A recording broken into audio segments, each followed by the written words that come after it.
So overcome this laziness, then we talk about there's 4 obstacles. Because laziness is such a powerful obstacle, so we need to apply 4 antidotes. Yeah? The first one, I have this problem with the pronunciation. Faith. Yeah? Faith. Faith. Faith. Yeah? Faith. Yeah, that one, yeah? Faith. Yeah, thank you. So this means like you need to kind of what do you call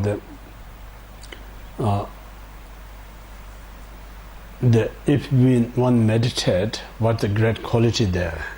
What great quality is like say when you meditate, it brings you clarity in your mind. When you meditate, it brings you calmness in your mind. If you meditate, it brings a great peace in your mind. These are just simple result. But the greatest result is like when you meditate, it brings a great wisdom. So all this result of the meditation. Yeah? So in this way, one need to have a genuine faith. Faith. Faith. Yeah. Okay. Or face. Yeah. Face. Or confidence. Okay. It's all right. Thank you very much. Moving on. So that one, yeah, you know what I mean, yeah? That's good. That's enough. Thank you. So we need to have that in our meditation. First one, and then second one is like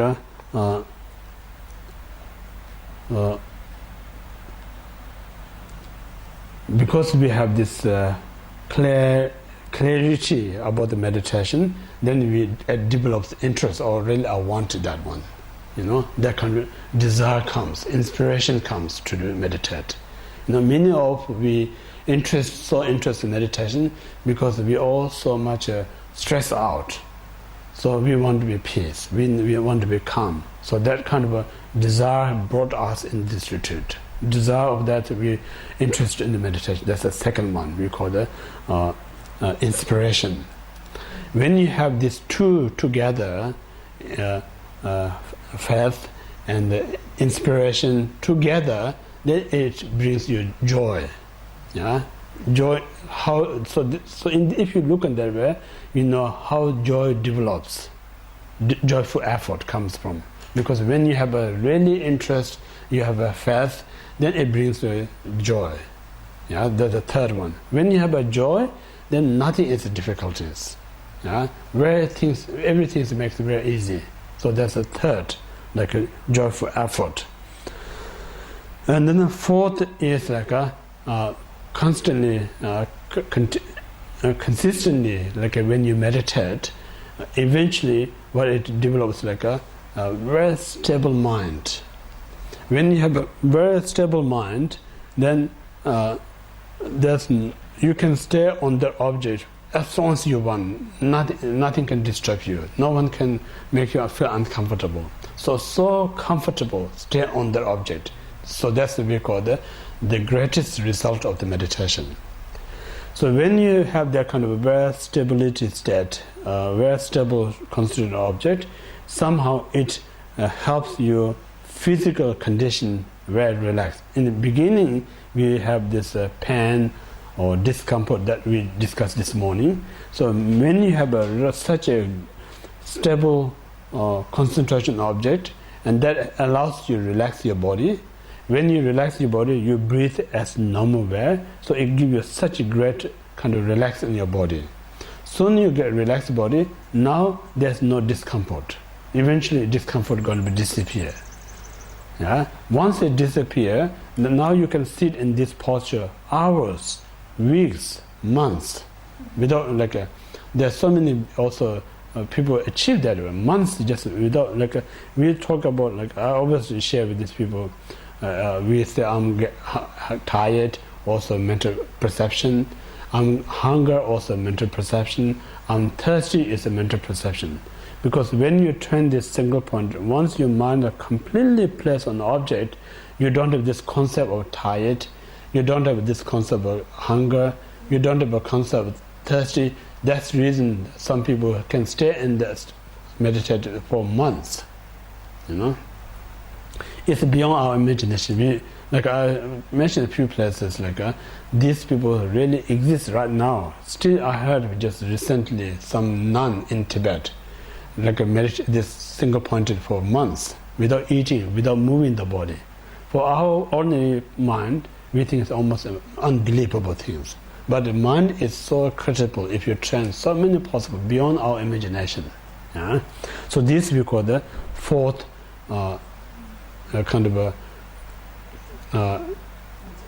flexible state of mind and the physical. So these four are the antidote to overcome the laziness, the first and the obstacle.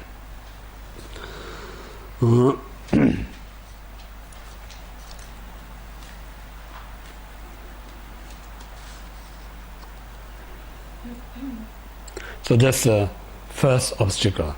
Now, second obstacle is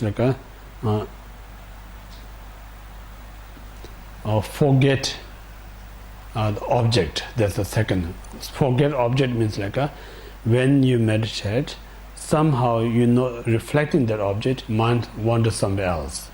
So when you wander somewhere else, if you're not recognized, you still think I'm meditating, but the reality you're not meditating because you miss that object. Now you have in your mind something totally different than object.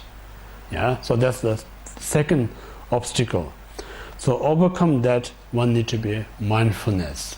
Mindfulness means remember the object all the time. So remember means any object that you using for meditation, that particular object you remember all the time. So some meditations you don't consistently change object. This is good to just stay with one object, because if you stay with the one object, that really helps you much easier to remember. For instance, if you're meeting someone, if you're always meeting that person, much easier to remember that one. If you keep mixing all sorts of type of people, then you met so many people but hardly remember one of them very clearly. Make sense or not? Yeah.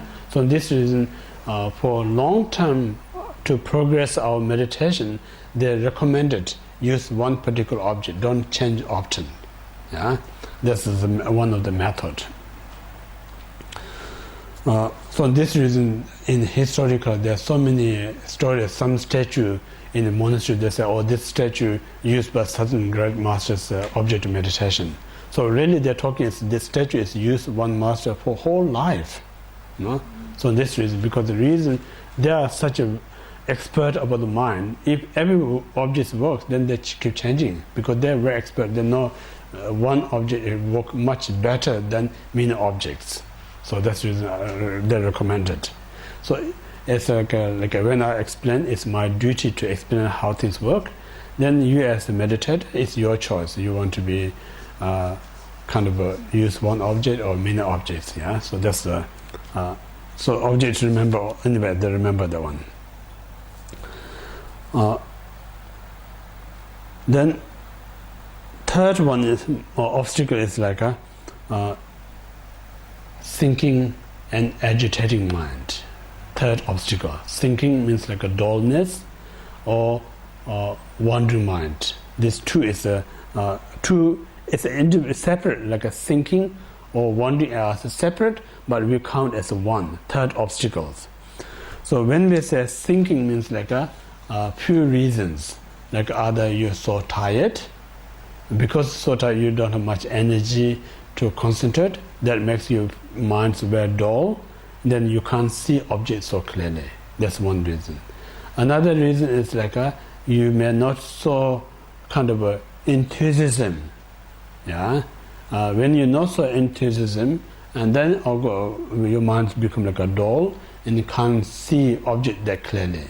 So in that state, no matter how long you meditate, no matter how often you meditate, nothing going to be improved out of that.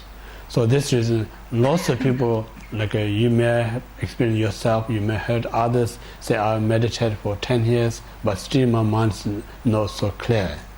The reason is because the 10 years meditation no means it's not helping you because you may not did in the proper way. Yeah, in the dullness state, it's not going to help you in the clarity of your mind. So that's the one problem.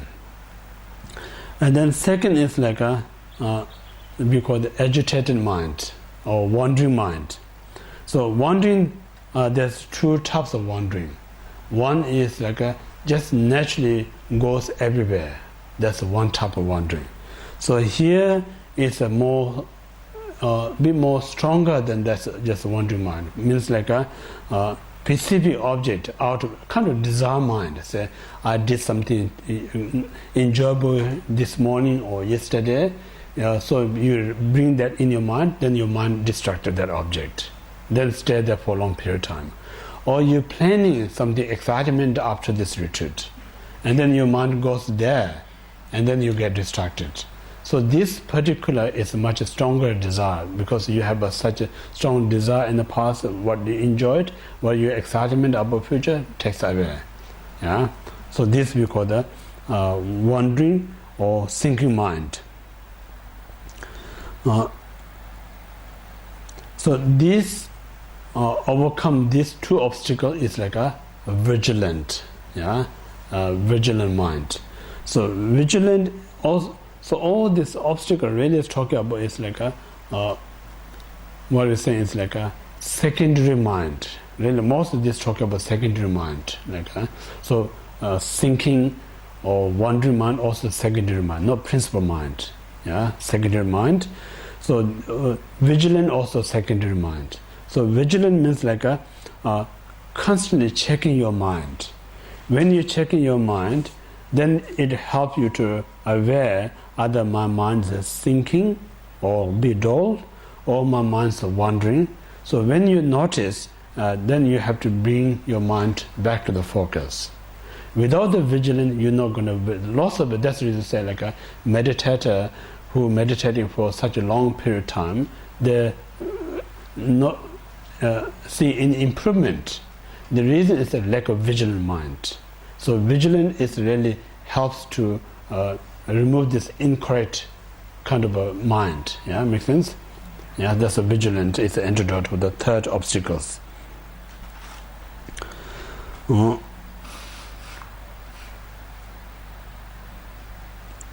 So this way, they're saying when you meditate, vigilance constantly have to bring in your mind. Say whether your mind focus object, suppose you concentrate there, or your mind wanders somewhere else. You have to constantly check. Yeah. So almost vigilance is what you call the prison guard, always watching prisoner. Yeah. So similarly, so if they're just in their cell, just leave alone. If they're kind of doing some naughty other cells, you have to bring and put back to the cell. Yeah. So we're not putting in a cell our mind, but we just bring back to the concentration. So our mind is like a prisoner. Our mind is a prisoner, always wander either sleeping or somewhere else. So that's the reason we have to constantly bring our mind back to the focus. Make sense? So vigilance is really very, very important to bring our concentration, make better qualities.